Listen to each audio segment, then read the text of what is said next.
It's really easy to tell a story that you've never actually lived through. Dale Carnegie says if you're going to tell a story, whether it's for the purpose of an anecdote or to make a point or just to communicate, make sure that you have the 3 E's, that you've earned the right, you're eager to tell it, and you tell it with enthusiasm. But when you tell a story that you haven't lived through, that's called fiction, or maybe fantasy. But it's a very artful way to manipulate. Welcome to Leading Leaders Podcast, 5-minute videos, 5 days a week. I'm J Loren Norris with Leading Leaders Podcast. Today's message might be a little long because there's something brewing up in my heart that just, well, frankly, it kind of bugs me. And that is that the idea that the coronavirus has brought so much destruction to the world, and yet, and I know it seems like a conspiracy theory, but just hear me out. I don't personally know anyone who has it. I don't personally know anyone who's met anyone who has it. I don't personally know anyone who has met anyone who has lost a loved one to it. And yet, in a matter of 2 weeks, our world has been modified in its commercial practices in ways that, had you asked us in January, would you submit to this? To drive through checkpoints where they can swab you for DNA and enter all your digital data at the same time. Would the mass American public have agreed to that? Probably not. If the mass American public had been asked to simply stop gathering, yes, that is one of our constitutional rights. We have the Second Amendment, we have the First Amendment, and we have the amendment that gives us the right to gather peacefully in a public place. But we have a virus, so no gathering. And oh, by the way, the elderly, the senior people, they're kind of off limits right now because they're the most vulnerable section of our society. Again, I'm not trying to sound like a conspiracy nut, but in everything that I study, I always ask the question, why did it happen that way? And it seems ironic to me that those people who've been around, Judy Lebowski Pritchard and I have known each other, goodness, 20 years this year. 20 years. We started together in the sales office at GTE when it was still GTE. And we worked together right up till 2008 or 9. I met her dad a couple of times. That man in particular left this life for the next with numbers still on his arm. I've met face-to-face people who have rolled up their sleeves and shown me what it was like, told the stories, first-hand account right out of their mouth, having lived through the Holocaust. But there's been an entire generation of people educated to the idea that the Holocaust was a myth that never really happened.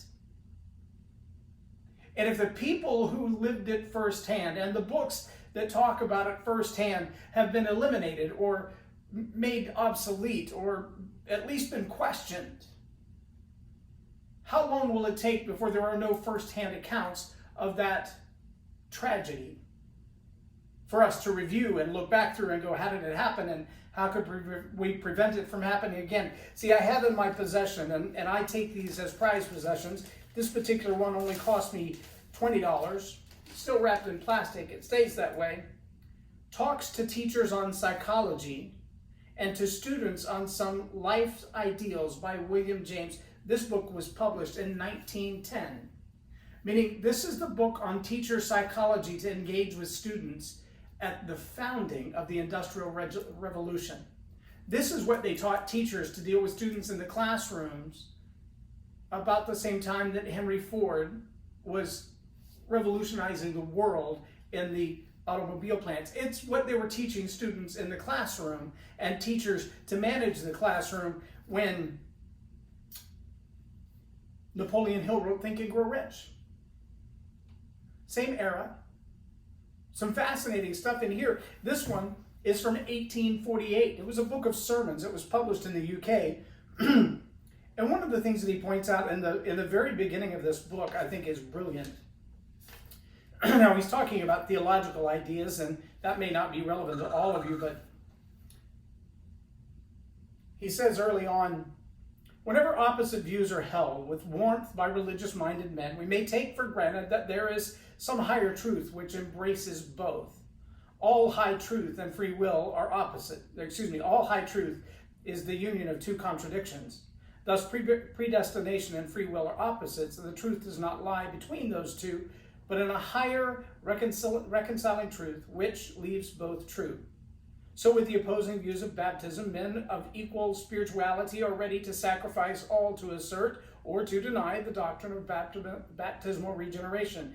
And the truth, I believe, will be found not in some middle, moderate, timid doctrine which skillfully avoids extremes, but in a truth larger than either of these opposite views, which is the basis of both, which really is that for which each party tenaciously clings to its own as to a matter of life and death. The present occasion only requires us to examine three views.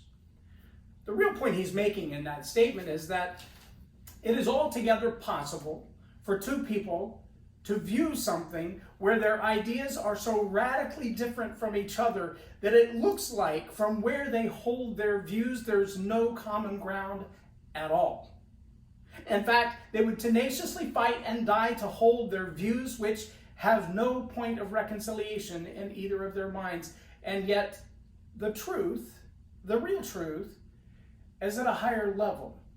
The illustration would be standing at the foot of the Eiffel Tower saying, that leg, that's really the Eiffel Tower. No, that one over there, that's really the Eiffel Tower. No, that one over there, that's really the Eiffel Tower. When the truth is, the pinnacle could never reach its height should the foundation not be so disparately apart from each other. It would simply fall over. But see, if we can't go back to 1848 and 1910 and ask the questions, what were the people then thinking? What was life really like? What was it they were experiencing? Why did they think that way? This is just a storybook for kids. It's called Further Adventures of Molly, Waddy, and Tony, and they're really about a tiger and two elephants. And you can tell it's big giant print. It's made for kids, and this particular one was published in 1919.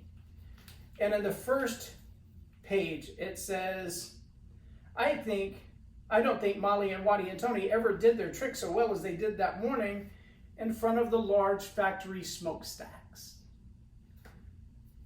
See, this is a world that escapes many of our young people today, and it's really easy to lie to them if you can separate those from the old books that were written firsthand and from the people who lived it firsthand. And I have on video somewhere interviews that I did with my grandparents. My grandfather was 77 when he passed away before the year of 2000. My grandmother, his first wife, outlived him another 25 years. I have interviews with her as well. And I remember asking a very distinct question. Grandma, what was it like to live through the Depression? And a very lucid, very intelligent, very well-read, very well-loved woman looked at me with a wry smile on her face, and she said, I'm sorry, honey, you'll have to remind me, when was the Great Depression? And I said, it was a world economic collapse. I mean, the whole world suffered through the Great Depression. How could you not know when that was? And I told her, and she said, well, I would have been an early teenager then, but we lived in the country in East Texas. From the day I was born until the day I left there in my late teens, we raised our own animals. We raised our own vegetables. We rode a buggy back and forth to town. It used to take hours just to get to Dallas. I don't know anything about the Great Depression. It never impacted the world where I lived.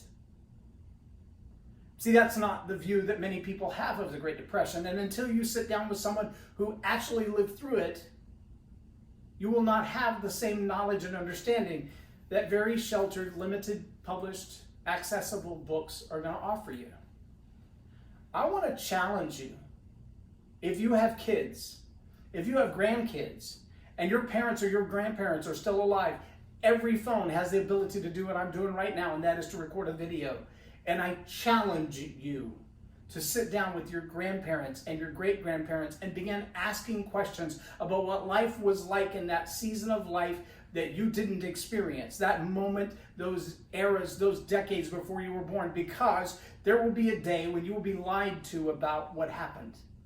And if you don't have original source documents, if you can't go back to what actually happened in that moment, and not the redacted moments where everything is blacked out. In the Harvey Weinstein and the Jeffrey Epstein trials, we're seeing names that are coming up that we're going, oh my gosh, are they really involved? And then suddenly the witnesses are no longer accessible. Suddenly the truth can no longer be sussed out. Suddenly things are happening on a global scale that cause us to change and refocus our attention. And we move from this pillar over here to this pillar over here. We begin investigating deeply the bolts and the rivets at the bottom of this leg of the Eiffel Tower, wondering, is that rivet the truth? Well, we haven't necessarily abandoned this leg, but we are asking, what's truth over here that is also impacting truth over here? What's happening on the global economic scale? Have you seen anything about the locust plagues in Africa right now? Hundreds of millions of dollars of crops destroyed by bugs? Did you know that? Have you even heard about it? Or are you only aware that your Starbucks is closed and your Walmart is out of toilet paper? See, it's one thing about restricting gatherings is the ability to control the information that you have, because right now you only know what you're being told through the news, through your social media, through your circle of friends, and your circle of friends is shrinking, my friends, by limited access. And as it does, your circle of information will shrink as well. And if you can't go back to source documents, to source relationships, and ask, what happened when? Then the information you have will be tightly controlled. Americans have mocked the Chinese media and said, well, they only released what they wanted you to know. The tongue-in-cheek irony is, do you really think the American media is doing any different? Go back and look. How long ago was the truth about Harvey Weinstein known? Why did it take so long to become public knowledge, to go to trial? How about Jeffrey Epstein? The man was actually convicted of charges over a decade ago, and he suffered no penalty. And then when he was caught red-handed, hand in the cookie jar, suddenly he and the other important witnesses are no longer accessible to ask the question. I'm not saying that everything in the world is a conspiracy, but I am saying those who have the ability to hide information from you can most definitely manipulate the quality and the direction of your life. If you don't know where and how to find the sources, start today.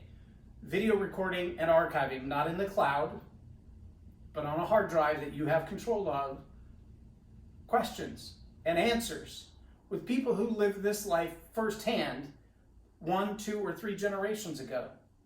Ask them the tough questions. The tough questions. See, also on that same video when I asked her about the Great Depression, my grandmother had just landed a job as what they called a Friday girl in Dallas. She was standing 50 feet from the grassy knoll when JFK left this earth. There's some interesting comments in that conversation. Some limited information from that conversation. But if you don't have the originals, what you have should be questioned. I'm J Loren Norris with Leading Leaders Podcast for Tell It Like It Is TV. Have a blessed day. Subscribe now for our extensive video library of leadership lessons promoting faith, family, and freedom.